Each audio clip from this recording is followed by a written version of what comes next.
ವಿಶೇಷ ಕಾರ್ಯಕ್ರಮಕ್ಕೆ ಮತ್ತೊಮ್ಮೆ ಸ್ವಾಗತ ವೀಕ್ಷಕರೇ. ಮಕ್ಕಳ ಕಳ್ಳನೊಬ್ಬನ ಮಹಾಪರಾಧವನ್ನ ಹೊರಗೆ ತಂದಿರುವಂತಹ ಸುವರ್ಣ ನ್ಯೂಸ್ ಸಂಪೂರ್ಣವಾಗಿ 1.5 ತಿಂಗಳ ರಹಸ್ಯ ಕಾರ್ಯಾಚರಣೆ. ನಮ್ಮ ಕವರ್ ಸ್ಟೋರಿ ತಂಡ 1.5 ತಿಂಗಳ ಕಾಲ ಈ ಪಾಪಿಗಳ ಹೆಡೆಮುರಿ ಕಟ್ಟಿದ್ದಾರೆ. ರಹಸ್ಯ ಕಾರ್ಯಾಚರಣೆ ಮೂಲಕ ಇವರ ಅಕ್ರಮಗಳನ್ನ ಬಯಲಿಗೆ ತಂದಿದ್ದಾರೆ.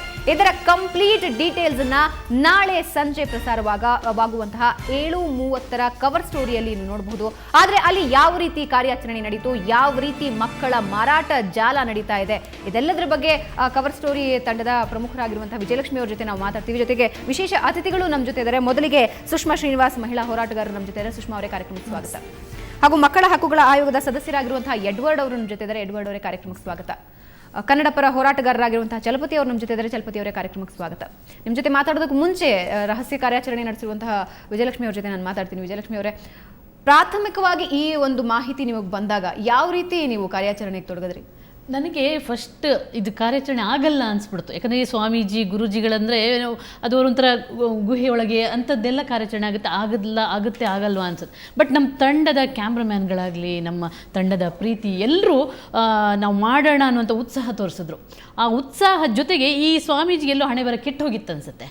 ನಾವು ಒಂದೊಂದು ಪಾರ್ಟ್, ನಾವು ಎಷ್ಟು 1.5 ತಿಂಗಳಲ್ಲಿ ಎಂತೆಂಥ ಡ್ರಾಮಾ ಮಾಡಬೇಕು, ಎಂತೆಂಥ ಪಾರ್ಟ್ ಕೊಡಬೇಕು.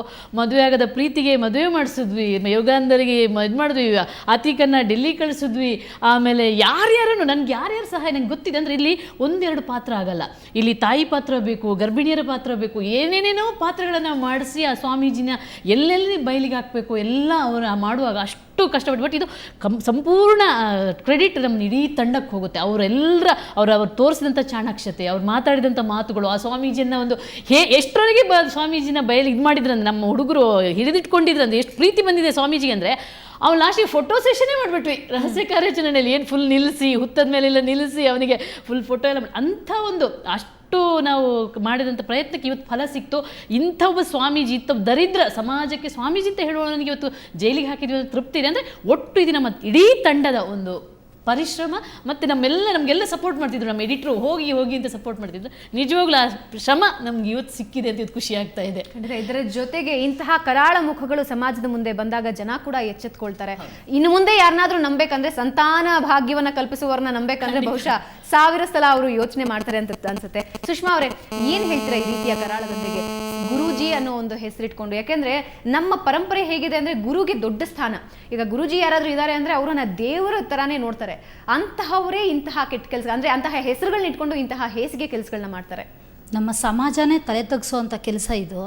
ಏನು ನಾವು ನಮ್ಮ ಸಂಪ್ರದಾಯಗಳಿಗೆ, ನಮ್ಮ ಒಂದು ಕಟ್ಟುಪಾಡುಗಳಿಗೆ ಬಿದ್ದೀವಿ ನಾವು, ಅದನ್ನೆಲ್ಲ ಮೀರಿ ಎಲ್ಲೋ ಒಂದು ಕಡೆ ಇವರೇ ನಮಗೆ ಉಗ್ರಗಾಮಿಗಳಾಗೋಗಿದ್ದಾರೆ ಅಂತ ಹೇಳಲಿಕ್ಕೆ ಇಷ್ಟಪಡ್ತೀನಿ ನಾನು.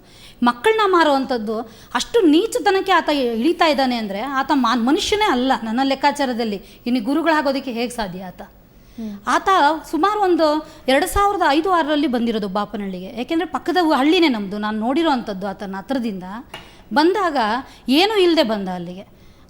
ಅವರ ಆಂಧ್ರ ಕಡೆಯಿಂದ ಸಾಲಗಾರರು ಆತನ ಹುಡುಕೊಂಡು ಬರ್ತಿದ್ರು ಅಲ್ಲಿಗೆ. ನಮಗೆ ದುಡ್ಡು ಕೊಡಬೇಕು ನೀನು ಅಂತೇಳಿ ಸಾಕಷ್ಟು ಸರಿ ಗಲಾಟೆಗಳೆಲ್ಲ ಆಗಿದೆ ಅಲ್ಲಿ. ಸಾಕಷ್ಟು ಒದ್ದಾಟದಲ್ಲಿದ್ದ ಮನುಷ್ಯ ಇವತ್ತಿನ ದಿನ ಇಷ್ಟೊಂದು ಬ್ಯಾಕ್ ಬ್ಯಾಲೆನ್ಸನ್ನು ಇಟ್ಕೊಂಡಿದ್ದಾನೆ. ಆಂಧ್ರದಲ್ಲಿ ಸಿನಿಮಾ ಥಿಯೇಟ್ರ್ ಒಂದಿದೆ ಆತಂದು, ಮತ್ತು 3 ಅಂತಸ್ತಿನ ಒಂದು ಬಿಲ್ಡಿಂಗನ್ನು ಕಟ್ಟಿಸಿದ್ದಾನೆ. ಚಿಕ್ಕಬಳ್ಳಾಪುರದಲ್ಲಿ ಅದೇ ಬಾಪನಹಳ್ಳಿ ಹತ್ರ ಒಂದು 5-6 ಎಕರೆ ಜಮೀನನ್ನು ಮಾಡಿದ್ದಾನೆ. ಎಲ್ಲಿಂದ ಬಂತು ಇದೆಲ್ಲ? ದೊಡ್ಡ ದೇವಾಲಯ. ದೊಡ್ಡ ದೇವಾಲಯ. ಜನಗಳಿಗೆ ಎಷ್ಟು ಮೋಸ ಮಾಡ್ತಾನೆ ಅಂದರೆ, ನಾನೇ ದೇವರು, ನನ್ನ ಹತ್ರ ಬಂದುಬಿಟ್ರೆ ನಿಮಗೆ ಎಲ್ಲ ರೀತಿ ವರವನ್ನು ನಾನು ಕೊಡ್ತೇನೆ ಅಂತೇಳಿ ಬಹಳ ಹೆಣ್ಣು ಮಕ್ಕಳನ್ನಂತೂ ತೀರಾನೇ ಅಮಾಯಕತ್ವರನ್ನ ಬಲಿ ಕೊಡ್ತಾ ಇದ್ದಾನೆ ಅಂತ ಹೇಳಲಿಕ್ಕೆ ಇಷ್ಟಪಡ್ತೀನಿ ನಾನು ಈ ವಿಷಯದಲ್ಲಿ. ಬಹಳ ಕ್ರೂರಿ ಆತ ಅಂತ ಹೇಳಲಿಕ್ಕೆ. ಏನಂದರೆ ಮಾತಿನಲ್ಲೇ ಬೆಣ್ಣೆಯಲ್ಲಿ ಕೂದಲು ತೆಗೆದ ರೀತಿ ಆತ ಜನಗಳಿಗೆ ಅಭಯವನ್ನು ಕೊಡುತ್ತಾ ಸಾಯಿಸ್ತಾ ಇದ್ದಾನೆ ಅಂತ ಹೇಳಲಿಕ್ಕೆ ಇಷ್ಟ ಬೀಳ್ತೇನೆ ನಾನು. ಎಡ್ವರ್ಡ್ ಅವರೇ, ಸಾಮಾನ್ಯವಾಗಿ ಯಾವುದೇ ಆಸ್ಪತ್ರೆಯಲ್ಲಿ ಮಕ್ಕಳು ಕಳುವಾಗೋದ್ರೆ ತಂದೆ ತಾಯಿ ರೋದನ ಅಂತೂ ನೋಡೋಕ್ಕಾಗಲ್ಲ ರೀ. ಹೊತ್ತು ಹೆತ್ತು ಆ ಕ್ಷಣದಲ್ಲಿ ಖುಷಿ ಪಡುವಂತಹ ಸಂದರ್ಭದಲ್ಲಿ ಬಹಳ ದೊಡ್ಡ ಶೋಕ ಅವರಿಗೆ. ಆದರೆ ಆ ಒಂದು ದಿನ ಕಳೆದು ಹೋಗ್ಬಿಟ್ರೆ ತಂದೆ ತಾಯಿ ಇನ್ನೂ ದುಃಖದಲ್ಲಿ ಮುಳುಗು ಹೋಗೇ ಇರ್ತಾರೆ.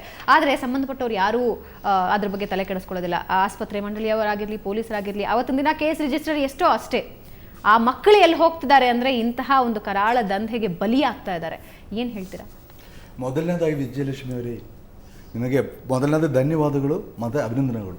ಅವರ ತಂಡದವರು 1.5 ತಿಂಗಳಿಂದ ತುಂಬ ಕೆಲಸ ಮಾಡಿ ಇವಾಗ ನಮಗೆ ಈ ಕರ್ನಾಟಕ ರಾಜ್ಯಕ್ಕೆ ಒಂದು ನಮಗೆ ಏನು ಹೇಳೋಕ್ಕೆ ಆಗ್ತಾ ಇಲ್ಲ.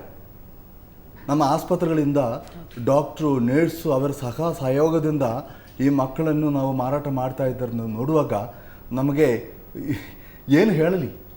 ಅದು 1 ದಿನದ 2 ದಿನದ 3 ದಿನದ ಮಕ್ಕಳನ್ನ ಕೆಲವೊಮ್ಮೆ ನರ್ಸ್ ಹೇಳ್ತಾ ಇದ್ದಾರೆ ಅಂದರೆ ಮಗು ಸತ್ತು ಹೋಗಿದೆ.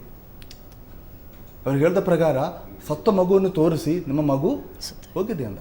ಆ ತಾಯಿಯ ದುಃಖವನ್ನು ಯಾರು ನೋಡಕ್ಕೆ ಆಗಲ್ವಾ? ನಿನ್ನೆ ನೀವು ನೋಡಿದ್ರಲ್ಲ ಮಗು ಹೇಗಿತ್ತದು. ಹೌದು. ಆ ಮಕ್ಕಳನ್ನು ಕರ್ಕೊಂಡು ಬಂದರೂ ಕೂಡ ಅದು ಆ ಮಗುವಿಗೆ ಬಂದಿರುವ ರೋಗಗಳು ಇಷ್ಟು ದಿನದಿಂದ. ನಿನ್ನೆ ಒಂದು ಮಗು ತೊಗೊಂಡು ನಾವು 4 ಲಕ್ಷಕ್ಕೆ ಒಂದು ಮಗು ತೊಗೊಂಡ್ವಲ್ಲ, ಆ ಮಗು ಚಿಕ್ಕದಿಂದ ತೊಗೊಂಡು ಬಂದಿರಬೇಕು, 1 ವರ್ಷ 1 ದಿನದ್ದು 2 ದಿನದ್ದು. ಅದಕ್ಕೆ ಸರಿಯಾಗಿ ಪಾಲನೆ ಪೋಷಣೆ ಆಗಿದ್ದಿಲ್ಲ. ಆ ಮಗು ಮೈ ತುಂಬ ರೋಗ ಬಂದುಬಿಟ್ಟಿದೆ. ಅದು ಅದರದ್ದು ಕ್ರಿಟಿಕಲ್ ಇದೆ ಕಂಡೀಷನ್. ಆ ಮಗುನ ಹೊತ್ಕೊಡು, ಅದರ ಎಲ್ಲ ಬ್ಯಾಕ್ ಎಲ್ಲ ಚರ್ಮ ಎದ್ದು ಬಂದಿದೆ. ಆ ಮಗುನ 4 ಲಕ್ಷಕ್ಕೆ ಮಾರಕ್ಕೆ ಬಂದಿದ್ದಾರೆ. ಫುಲ್ಲು ಕಣ್ಣು ತೆಗಿಯೋಕ್ಕಾಗ್ತಿಲ್ಲ ಆ ಮಗುದು. ಅಂಥ ಮಗುನ ಮಾರ್ತಾನಂದ್ರೆ ಎಂಥ ಕಟುಕ ಇರಬೇಕು. ಅದು ಸ್ವಾಮಿಯವರು ಹೇಳಿದಾರಂತೆ, ಕಾರಲ್ಲಿ ಬರಬಾರದು, ಮಧ್ಯದಲ್ಲಿ ಕಾರು ನಿಲ್ಲಿಸಿ ಆಟೋದಲ್ಲಿ ಬಂದೆ. ಕಾರಲ್ಲಿ ಬಂದರೆ ಯಾರು ನಿಮಗೆ ಸಿಕ್ಕಾಕೊಂಡೋಗಿ ಚಾನ್ಸ್ ಇದೆ, ಅದಕ್ಕೆ ಆ ಮಗುವನ್ನು ಇದು ಆಟೋದಲ್ಲಿ ಬಂದೆ. ನನಗೆ ಒಂದು ವಿಷಯ ಏನಂದರೆ, ನಮಗೆ ಇವರು ನಮ್ಮ DCP ಅವರು ನಮ್ಮ ಬೆಂಗಳೂರು ಗ್ರಾಮಾಂತರ ಜಿಲ್ಲೆಯಿಂದ ಕರೆದು ಇದರಲ್ಲಿ ಸೇರಿಸಬೇಕಂತ ಹೇಳುವಾಗ ಮೊದಲನೇದಾಗಿ ಇದೇನಪ್ಪ ಅಂತ, ಬಟ್ ಇಲ್ಲಿ ಬಂದಾಗ ನಮಗೆ ಗೊತ್ತಾಯಿತು. ನಾವು 1-2 ತಾಸು ನಾವು ಆಶ್ರಮದಲ್ಲಿ ನಿಂದು ನೋಡ್ತಾ ಇದ್ದಿದ್ರು ಏನಾಗ್ತಾ ಇದೆ. ಈ ಕರಾಳ ದಂಧೆಯ ಇನ್ನಷ್ಟು ಕರಾಳ ರೂಪವನ್ನ ತೋರಿಸ್ತೀನಿ. ಅದಕ್ಕೂ ಮುಂಚೆ ಒಂದು ಚಿಕ್ಕ ಬ್ರೇಕ್.